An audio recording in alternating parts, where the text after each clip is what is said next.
High guys, welcome to cricket Venkatesh. England team super 8లో ఆడిన 3 మ్యాచ్లు గెలిచి ఆ గ్రూప్ టాపర్గా నిలిచింది. ఇదే ఇంగ్లాండ్ టీం గ్రూప్ స్టేజ్లో నేపాల్ చేతిలో చావు తప్పి కన్ను లొట్టపోయినట్టు జస్ట్ 4 రన్స్ తేడాతో గెలిచి బయటపడిన ఇంగ్లాండ్ టీం ఇప్పుడు they are peaking at the right టైంలో వాళ్ళు ఫామ్లోకి వచ్చినట్టుగా కనిపిస్తున్నారు. ఒక డిఫికల్ట్ చేస్ 160, దాంట్లో వికెట్లు రెగ్యులర్ ఇంటర్వల్స్లో పడుతూనే ఉన్నాయి. అయినా సరే విల్ జాక్స్ అద్భుతమైన ఆల్రౌండ్ ప్రతిభతో గెలిచారు. సో విల్ జాక్స్ ఈ టోర్నమెంట్లో ఇంగ్లాండ్కి మోస్ట్ వాల్యుబుల్ ప్లేయర్గా కనిపిస్తున్నాడు. ఇప్పుడు ఈ వరల్డ్ కప్లో మోస్ట్ ఇంప్రెసివ్ ప్లేయర్ అంటే ఎవరంటే విల్ జాక్స్. 4వ man of the match award గెలుచుకున్నాడు. ఈ మ్యాచ్లో 4 ఓవర్లు వేసి 23 రన్స్ మాత్రం ఇచ్చి 2 వికెట్స్ తీశాడు. తర్వాత క్రూషియల్ స్టేజ్లో ఇంగ్లాండ్ చాలా డిఫికల్ట్ పొజిషన్లో ఉన్నప్పుడు లాస్ట్ 3 ఓవర్స్లో 43 రన్స్ కావాల్సినప్పుడు ఈ ప్లేడ్ వండర్ఫుల్ నాక్. 18 బాల్స్లో 32 నాట్అవుట్. దాంతో అతను చాలా చాలా ఇంపార్టెంట్ రోల్ ప్లే చేస్తున్నాడు. ఇంగ్లాండ్లో మిగతా వాళ్ళు పెద్దగా గొప్పగా పర్ఫామ్ చేయట్లేదు. బట్లర్ అయితే is having a nightmare. ఈరోజు డక్అవుట్ అయ్యాడు. వరుసగా 5వ సింగిల్ డిజిట్ స్కోర్ అనుకుంటా ఈ వరల్డ్ కప్లో అతనికి. అండ్ ఫిల్ సాల్ట్ కూడా ఫెయిల్ అయ్యాడు. అయినా సరే England manage to win this match. So ఇప్పుడు సెమీఫైనల్ సినారియో ఏంటి? ఇంగ్లాండ్ ఆల్రెడీ క్వాలిఫై అయింది. లాస్ట్ మ్యాచ్లో క్వాలిఫై అయిపోయారు వాళ్ళు. So England already in the semi-final group టాపర్గా ఉన్నారు. వాళ్ళ సెమీఫైనల్ మ్యాచ్ వాంఖడే స్టేడియంలో ఆడతారు అగేన్స్ట్ ఇండియా ఆర్ వెస్టిండీస్. ఆదివారం ఇండియా ఆ మ్యాచ్ గెలిచి ఇండియాతో ఆడతారు, లేకపోతే వెస్టిండీస్ గెలిస్తే వెస్టిండీస్తో ఆడతారు. ది అదర్ సెమీఫైనల్ విషయంలో మరి సౌత్ ఆఫ్రికాతో ఎవరు ఆడతారు అనేది రేపు తేలుతుంది. బట్ పాకిస్తాన్కి చాలా చాలా టఫ్ టార్గెట్ ముందుంది. న్యూజిలాండ్ మ్యాచ్ ఓడిపోయినప్పటికీ వాళ్ళ నెట్ రన్ రేట్ చాలా బాగుంది. పాకిస్తాన్ ఇంకా మైనస్లో ఉంది నెట్ రన్ రేట్. వాళ్ళు పాకిస్తాన్ క్వాలిఫై అవ్వాలంటే వాళ్ళు చేయాల్సింది ఏంటంటే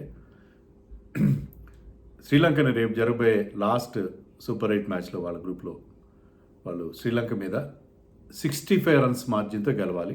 ఫస్ట్ కనుక బ్యాటింగ్ చేస్తే, సెకండ్ బ్యాటింగ్ చేస్తే వాళ్ళ టార్గెట్ని 13 ఓవర్లో వాళ్ళు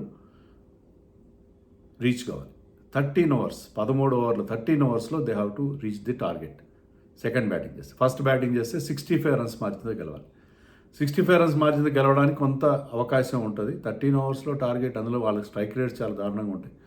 సో ఎంత వాళ్ళు శ్రీలంక 120, 130 చేసినా కూడా దాన్ని 13 ఓవర్స్లో కొట్టగలరా వాళ్ళు? అది కొద్దిగా సమస్య వాళ్ళకి డెఫినెట్గా ఉంటుంది. సో పాకిస్తాన్కి చాలా డిఫికల్ట్ టాస్క్ వాళ్ళ ముందు ఉంది. నెట్ రన్ రేట్ వాళ్ళకి ఎంత తెలుస్తుంది, కానీ లాస్ట్ మ్యాచ్ వాళ్ళకి వచ్చినా కూడా. So Pakistan task is very very difficult. ఇక ఈరోజు మ్యాచ్లో న్యూజిలాండ్ టాస్ గెలిచి ముందుగా బ్యాటింగ్ ఎంచుకున్నారు. ఎందుకంటే ప్రేమదాస స్టేడియంలో పిచ్ పోన్ మరింత స్లో అవుతుందని చెప్పి వాళ్ళు ఎక్స్పెక్ట్ చేశారు. అలాగే పోన్ స్లో ఇన్ పిచ్. వాళ్ళు ఓపెనర్స్ ఇద్దరు బ్రహ్మాండం స్టార్ట్ ఇచ్చారు. ఫిన్ అలన్ అండ్ టిమ్ సైఫర్ట్ ఇద్దరు కూడా అగ్రెసివ్గా స్టార్ట్ చేశారు. 6లు కొట్టారు. అంటే బాల్ కాస్త హార్డ్ అండ్ న్యూగా ఉన్నప్పుడు కాస్త బౌండరీలు వచ్చినాయి వాళ్ళకి. కానీ ఆ తర్వాత పిచ్ బాగా స్లో డౌన్ అయిపోయింది. Seifert I think scored 30 and Finn Allen కూడా 20 ఎంతో చేశాడు. మంచి ఓపెనింగ్ పార్ట్నర్షిప్. దాని తర్వాత ఎవరో పెద్దగా రన్స్ చేయలేదు. గ్లెన్ ఫిలిప్స్ ఒకటే 39 చేసినట్టున్నాడు. మిగతా ఎవ్వరూ సరిగ్గా రన్స్ చేయలేదు. విల్ జాక్స్ నేను చెప్పినట్టుగా 2 వికెట్స్ తీశాడు. ఆదిల్ రషీద్ కూడా 2 వికెట్లు తీసినట్టున్నాడు. రేయాన్ అహ్మద్ ఫస్ట్ మ్యాచ్ ఆడుతున్నాడు ఈ వరల్డ్ కప్లో, లెగ్ స్పిన్నర్. అతను 2 వికెట్లు తీశాడు. డాసన్ 1 వికెట్ తీశాడు. మొత్తం England bowled 16 overs of spin. 5 బౌలర్స్ని యూజ్ చేశారు వాళ్ళు, including Jacob Bethell. 16 overs of spin వేశారు. అంటే ఆ స్పిన్ పిచ్ మనకు అర్థం అవుతుంది. Only Jofra Archer bowled very well. మంచి బౌలింగ్ వేసారు Jofra bowled 3 overs. Sam Curran bowled just 1 over. So Will Jacks World కప్లో 4 షేన్ వాట్సన్ గెలిచినట్టున్నాడు. 4 man of the match awards. So England batting start చేసినప్పుడు Buttler duck out, Phil Salt 2 కొట్టాడు. So New Zealand లాగా వాళ్ళు మంచి start దొరకలేదు. But వాళ్ళ captain Harry Brook మాత్రం చాలా అగ్రెసివ్గా కౌంటర్ అటాకింగ్ ఇన్నింగ్స్ ఆడాడు. 24, 25 చేశాడు. కానీ అతను కొద్దిగా చేజ్ని లైవ్గా పెట్టాడు. అలాగే మీకు టామ్ బ్యాంటన్ కూడా ఒక 30 కొట్టాడు. అండ్ శామ్ కరన్ ఒక 20. సో వాళ్ళకి స్మాల్ కంట్రిబ్యూషన్స్ కనిపించినాయి. ఓపెనర్స్ ఇద్దరు అవుట్ అయినా కూడా తర్వాత ప్లేయర్స్ కొంత కాంట్రిబ్యూషన్స్ అందించారు.